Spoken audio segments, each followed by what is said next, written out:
لا إله إلا الله لا إله إلا الله لا إله إلا الله ما لنا رب سوى لا إله إلا الله لا إله إلا الله لا إله الحمد لله وكفى وسلام على عباده الذين اصطفى أما بعد أعوذ بالله من الشيطان الرجيم بسم الله الرحمن الرحيم يسألونك عن الخمر والميسر قل فيهما إثم كبير ومنافع للناس وإثمهما أكبر من نفعهما صدق الله العظيم. Respected teachers, honorable guests, distinguished judges, and my dear friends, Assalamu alaikum wa rahmatullahi wa barakatuh.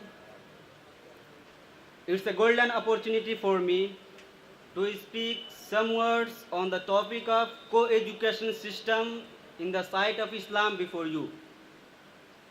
Islamic intellectual, it is generally agreed upon that co-education system is an alien idea in Islamic society. Rather, it is a byproduct of Western thought, and its educational system that was originated in the earliest period of 20th century in Scotland and was taken up by several private, state-aided schools, colleges and universities in England and United States of America. Following the tradition of the West, in 1950s, the followers of feminist movement started to welcome the system warmly that allowed women not to work with men side by side, but also to sit with them cheek by cheek in schools, colleges and universities. Today, this task has been taken up by many of the NGOs working in Islamic countries. Islamic elder, there is no doubt left that Islam has given the Muslim a superior and comprehensive social system in which there is no room for unnecessary and reckless mixed gatherings, and based on its realistic approach to human nature, Islam is completely aware of the fact that free mixing of two different genders creates the moral vices which are culpable in the destruction of the moral fabric of many societies. Brother, the history of world vividly notes that the Prophet Muhammad ﷺ was the most successful teacher in the human history, who successfully produced great students like Abu Bakr, Umar, Usman, Ali, Abbas, Aisha and others, may Allah be pleased with them, who followed his guidance in the field of education as well as in every walks of life. But the teaching method of the Prophet never included co-education system. He appointed a separate day for the education of male companions and another day for the education of female companions. The exact method was that his companions have adopted after the demise of the Prophet. In short, a look at Islamic history shows that the Islamic learning institution up to the university level were separate for males and females, or at least there used to be a separation between the two, as Aisha, the mother of the believers, did so.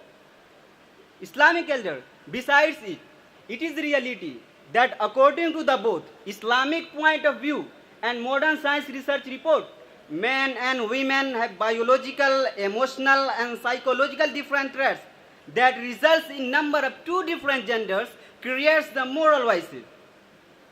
In the research carried out past the 40 years, scientists have shown different results in two different genders that are strongly opposed co-education system. There are some points before you.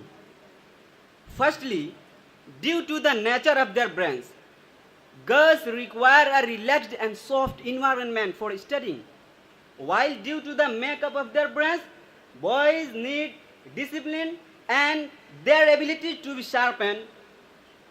Secondly, the girls as young as 3.5 years can easily judge the signs of anger and irritations of the teacher's face due to their superior ability to judge the interpret facial expressions of the teacher. On the other hand, Boys, even at the age of 5, have poor ability to interpret the facial expression of the teachers, and hence boys need admonishment. Thirdly, in girls, the brain centers related to language abilities are 6 years more advanced as compared to the boys of the same age, while a special memory of boys are 4 years more advanced as compared to the girls of the same age. Fourthly, female sense of hearing is 4 times better than the hearing ability of boys of the same age, and therefore girls are more comfortable with gentle and low voices of the teachers in the classroom. On the contrary, boys' hearing ability of boys are about 4 times lesser than the hearing ability of girls of the same age, and boys often need loud voices of the teachers in the classroom. Fifthly, girls can easily and calmly sit in the classroom without observation and supervision, and hence they do not have time concentrating in the classroom and paying attention for their abilities. And like this, boys have hard time concentrating in the classroom and paying attention. Consequently, about 20% to 25% of boys are diagnosed with ADD, that is, attention deficit disorder, and prescribed the drug Ritalin. Dear audience, we should pray Allah Almighty that He make the world leaders understand the disadvantages of co-education system and enable all of us to follow the Islamic instruction in the field of every education, in the field of every life. Here I wind up my speech. Wa akhiru dawana and alhamdulillahi rabbil alamin. Wassalamu alaikum. A profound contribution to the domain of thoughts. Eastern Crescent. Alternative Media. People's Choice. For subscription and other details, please contact us on 022 2677 1618 or 022 2679 8538. You may also log on to www.easterncrescent.in.